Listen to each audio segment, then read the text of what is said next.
Three historic rugby clubs disappeared in less than a year. Worcester Warriors, Wasps, London Irish. Clubs with history older than most modern sports leagues, gone almost overnight. And at first, it felt like isolated tragedies, financial mistakes, bad ownership, unlucky timing. But what most fans didn't realize, and this is the part people are only starting to understand now, was that these collapses weren't the problem. They were the warning sign of something much bigger already unfolding behind the scenes. Because during the 2022-23 Premiership season, something shocking happened. Not a single club made a profit. Not one. 7 out of 10 were technically insolvent, surviving only because wealthy owners kept quietly injecting cash to keep the lights on. The total debt crossed £311 million. And here's the question nobody wanted to ask at the time. What happens when those owners finally stop paying? That moment was closer than anyone thought.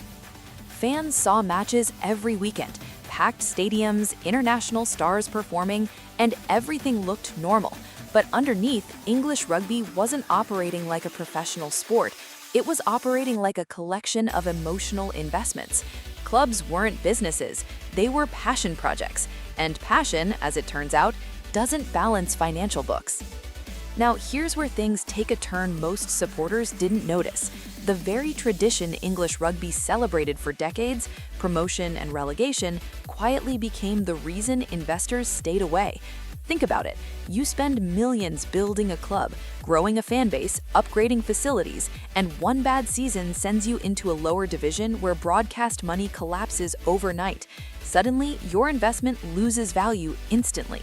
So ask yourself this, if you were a serious investor, would you risk that? For years, only rugby lovers wrote those checks, but love alone couldn't stop what was coming. When Worcester and Wasps entered administration within 13 days of each other in October 2022, something cracked. Players went unpaid, staff lost jobs, fixtures disappeared from the calendar, and 9 months later, London Irish followed them off the same cliff. At that moment, rugby executives realized the real danger wasn't losing clubs, it was losing the entire league. And this is the moment most fans missed, because while English rugby was panicking, someone else was watching very carefully: American investors. But why would billionaires from across the Atlantic suddenly care about a struggling rugby competition? The answer lies in something rugby had never fully embraced before: certainty. American sports don't rely on survival each season. They rely on franchises, protected membership, guaranteed participation, long-term growth. So conversations began quietly. Fewer clubs, ring-fenced leagues, no automatic relegation, entry based on financial strength instead of survival battles. 5 years ago, that idea would have been unthinkable. Now it looked like the only way forward. And the moment those discussions gained traction, interest arrived from people who build sports empires, not just teams. Investors who had turned expansion franchises into champions elsewhere started asking questions about English rugby, not because of what it was, but because of what it could become. Here's the part many supporters still don't connect. This isn't happening in isolation. Rugby is positioning itself for something enormous. The 2031 Rugby World Cup heads to the United States. The women's tournament follows 2 years later. Olympic rugby returns in Los Angeles. Broadcast deals target American audiences. Suddenly, rugby isn't thinking locally anymore. It's thinking globally. So now, ask yourself this: are we watching a rescue mission or the beginning of rugby's commercial revolution? Because while England debates its future, another model already exists. South African rugby has built depth, rotation, and organizational strength rather than relying on single superstar teams. Success comes from systems, not moments. Investors see that.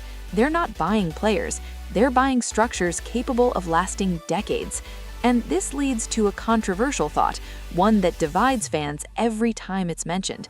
The collapse of Wasps and Worcester might not have been avoidable tragedy. It might have been overdue correction. Those clubs carried massive debts long before administration arrived.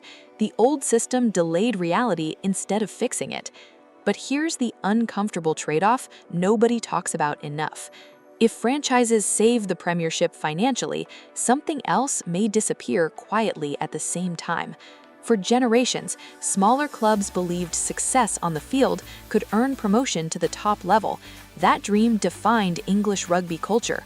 Under the new model, ambition alone may no longer be enough. Facilities, commercial power, and investor confidence could matter more than results. So what happens to the romance of rugby when financial stability replaces sporting risk?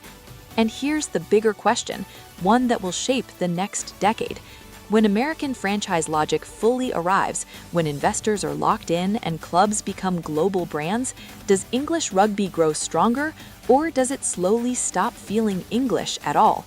Because 20 years from now, fans might look back at exact this moment and realize it was the turning point. Either rugby saved itself from collapse, or it traded identity for survival. So I want you to think about this while watching the game next weekend. Would you accept a closed league if it meant your club would never go bankrupt again? Should tradition matter more than financial reality? And if new money rebuilds rugby, who should decide its future? Investors, governing bodies, or the supporters who kept the sport alive when nobody else would? What happens next might change rugby forever, and most people still don't see it coming.